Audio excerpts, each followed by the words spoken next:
Alors, on va corriger. Première chose, on va écrire les foyers F et F' à l'endroit approprié. Donc ici, on a le foyer objet F, ici on a F'. On va faire maintenant les tracés de rayons. Donc on pourrait faire un premier rayon qui passe par le centre de la lentille. Oups, ceci. Ensuite, on pourrait faire le rayon qui est parallèle à l'axe optique. Ce rayon-là va converger vers le foyer image. Fait qu'on va avoir une convergence à peu près ici, là. Donc, on peut tout de suite tracer l'image qui va se produire ici. On pourrait aussi tracer, bon, le troisième rayon principal. Donc, en partant de l'objet vers le foyer. Et après ça, ce rayon-là est parallèle à l'axe optique. Et on verrait qu'il converge au même endroit que les deux autres. Donc, mais c'est pas nécessaire, là, c'est pas nécessaire de faire 3 rayons. Comme d'habitude, on peut en faire juste 2 pour trouver une image. OK, donc on a une image, donc c'est des vrais rayons ici qui vont se croiser, donc on a une image qui va être réelle. À quelle position? Alors je vous laisse le mesurer, donc vous allez mesurer ici la distance entre votre image et la lentille. La taille de l'image, je vous laisse la mesurer aussi. Sens de l'image, ça va être inversé. Deuxième situation, là on met l'objet directement sur le foyer objet.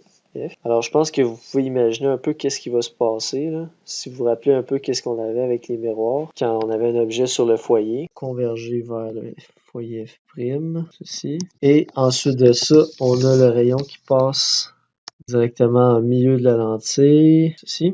Et là, on se rend compte que les deux rayons sont pareils. On va avoir le même phénomène qu'on avait avec les miroirs concaves, quand on avait l'objet sur le foyer. Donc, on va avoir une image,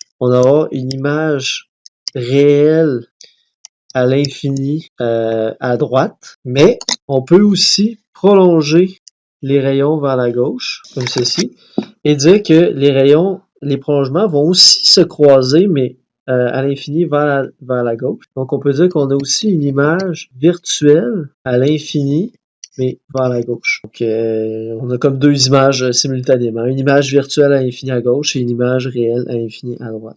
Donc, l'image réelle va être inversée et l'image virtuelle va être droite. Troisième cas, l'objet est plus proche que le foyer. Ça aussi, ça va vous rappeler la situation. Ça va vous rappeler la situation avec le miroir concave quand l'objet était plus proche que le foyer. Ici, on a F, ici, on a F'. Là, si on trace notre premier point, le premier rayon, je veux dire, et là, ça va converger vers le foyer F'. Ensuite, on a le rayon qui passe par le centre de courbure, pas le centre de courbure, le centre de la lentille, continue tout droit. Et là, vous devez vous rendre compte que ces deux rayons-là, ils divergent. Donc, il n'y aura pas de croisement. Mais, à ce moment-là, on peut les poursuivre vers l'arrière pour obtenir un croisement. Et là, je remarque que le croisement se fait ici. Donc, ceci va être la position de mon image. Et là, vu que c'est des pointillés, je vais tracer mon image aussi en pointillé. Je vais avoir une image ici virtuelle. Je vous laisse mesurer la position, je vous laisse mesurer sa taille. Ici, on voit que l'image va être agrandie. Et le sens, ça va être droit. Donc, je dirais que ça nous rappelait l'histoire du miroir concave avec l'objet plus proche que le foyer. Tu sais, on avait dit, ça, c'est la situation de miroir grossissant. Bon, mais c'est la même chose ici. Ça, c'est analogue, là. C'est la même, c'est la situation analogue pour une lentille convergente. Ça, c'est la situation loupe, en fait. C'est quand vous dites loupe, c'est ça qui se passe dans le fond, là. C'est pas plus compliqué que ça. Donc, une loupe, c'est une lentille convergente. Votre œil est de ce côté-ci, bien sûr. Et vous regardez, mettons, un petit objet ici. Et cet objet-là est agrandi ici. Donc, et finalement, il reste la lentille divergente. Alors, lentille divergente, il y a un seul cas possible. Il faut faire attention, par contre, de ne pas mélanger les foyers. Donc, ici, maintenant, c'est F' à gauche et foyer objet à droite.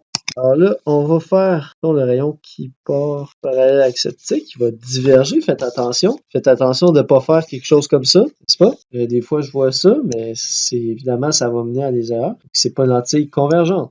C'est ça? Donc, il faut pas faire ça. C'est une lentille, les rayons vont diverger comme s'ils provenaient du foyer image. Comme ceci. Et vous allez avoir le deuxième rayon. C'est à votre choix, là. Je vais prendre celui qui passe par le centre de la lentille. Mais vous pourriez tout aussi bien prendre le rayon qui passe par le foyer objet aussi et qui ressort par l'axe optique.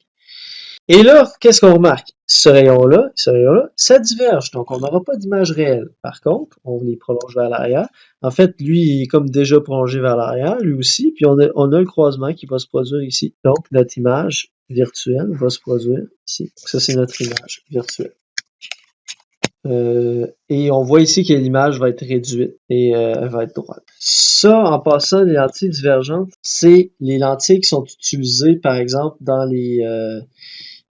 par les personnes myopes. Donc, quand vous regardez, vous regardez ici, vous regardez quelque chose au travers d'une lentille divergente, comme une lunette d'une personne qui est myope, eh bien, vous allez voir tous les objets comme étant plus petits qu'ils le sont en réalité, puis l'image est plus près que l'objet lui-même. Voilà, donc ça c'est ça pour les schémas de lentilles. Je vais terminer cette vidéo avec la présentation des équations pour les lentilles. Donc, en fait, vous n'allez pas être dépaysé, c'est les mêmes équations identiquement les mêmes équations que pour les miroirs. Donc, c'est rien de nouveau en termes de formules, finalement. On va juste les appliquer pour les lentilles. Donc, on avait 1 sur P plus 1 sur Q égale 1 sur F. C'est la même formule. Donc, pour la convention de signe, c'est analogue aussi. Donc, la distance focale va être positive pour une lentille convergente et négative pour une lentille divergente. C'est logique parce qu'une lentille divergente, ça fait diverger. Donc, la distance focale est négative parce que, justement, ça focalise pas les rayons, ça les défocalise, en fait, ça les fait diverger. Donc, c'est logique que la distance focale soit négative. Et la distance image, même convention que signe aussi. Donc, positive si l'image est réelle, négative si l'image est virtuelle. La distance objet P. Alors là, c'est important. La distance objet P va être positive si l'objet est réel et négative si l'objet est virtuel, ce qui est quand même naturel. Mais, qu'est-ce que ça veut dire un objet réel? Ça veut dire un objet à gauche de la lentille. Donc, un objet à gauche de la lentille ou négatif si l'objet est à droite de la lentille. Quand je parle de gauche-droite, c'est comme d'habitude, je parle toujours la gauche comme étant le côté d'où viennent les rayons incidents. La droite comme étant après la lentille. Donc, à gauche, c'est comme avant la lentille, à droite, c'est après la lentille. C'est pour ça la convention qu'on utilise. Donc, vous allez dire, dans quelle situation est-ce que l'objet pourrait être à droite? Ben, ça va se produire dans les systèmes de lentilles. Ça fait déjà plusieurs fois, je vous dis, mais ça va arriver qu'on va avoir des objets virtuels dans les systèmes de lentilles, ça va arriver, ça va arriver. Mais là, ça arrive pour vrai. Donc, dans les exemples qu'on va faire à la prochaine section, on va justement étudier cette situation. Donc, on considère toujours que la lumière voyage de gauche à droite sur les schémas de rayons. Donc, faites attention, des fois, il y en a qui se mélangent, puis là, dans les schémas, ils finissent par mettre des rayons qui voyagent vers la gauche. En fait, dans tous vos schémas, il ne devrait jamais avoir de rayons qui voyagent vers la gauche. Jamais, jamais, jamais, jamais.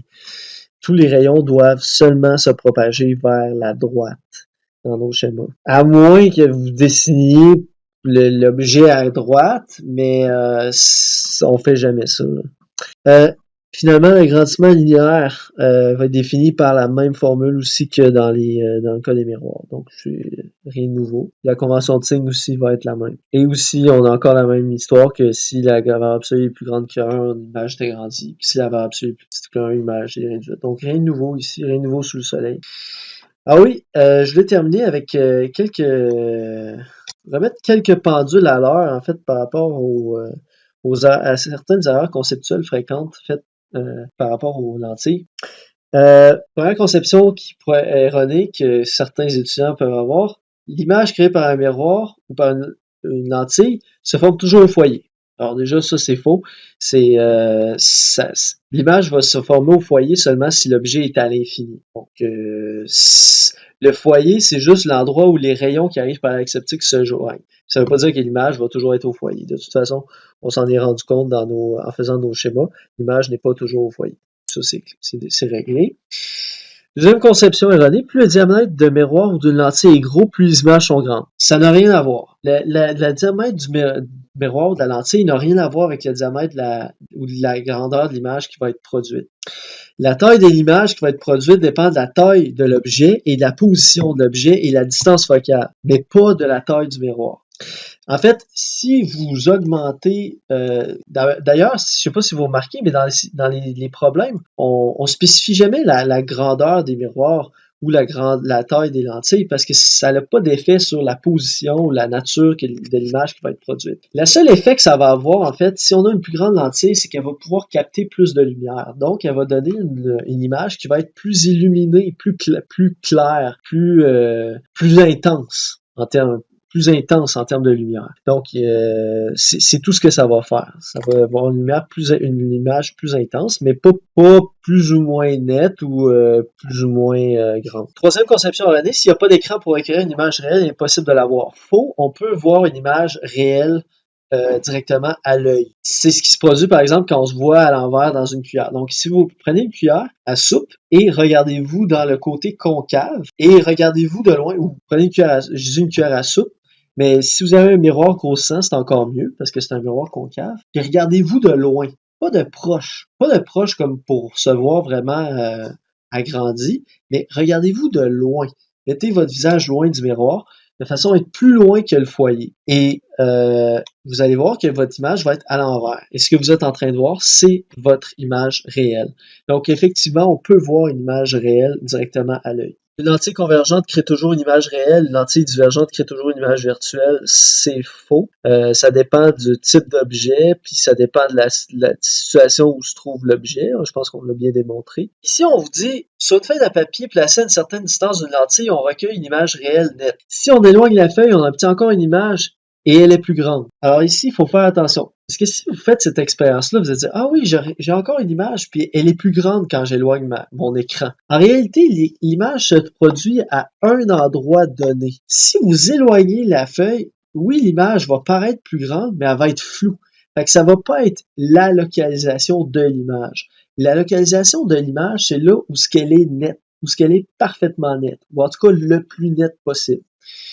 Donc, l'image est à un endroit donné. Elle peut pas être là, puis j'éloigne mon écran, puis l'image est rendue plus loin. C'est pas ça. L'image est à un endroit précis, c'est là où ce qu'elle est la plus nette possible. La dernière aussi est intéressante, elle dit, mettons qu'on recueille une image réelle sur un écran et qu'on bloque la moitié inférieure de la lentille. Puis on met, mettons, du ruban à masquer, ou on met du duct tape, peu importe, là, sur la moitié inférieure de la lentille. Alors à ce moment-là, on va cacher la moitié de l'image. Faux. Vous allez quand même avoir une image complète. C'est juste que vous allez avoir 2 fois moins intense. Ça revient à la même chose que tout à l'heure. C'est comme si vous aviez juste une lentille plus petite. Vous allez quand même pouvoir produire une image complète, c'est juste qu'elle va être moins intense. On pourra l'expérimenter en laboratoire.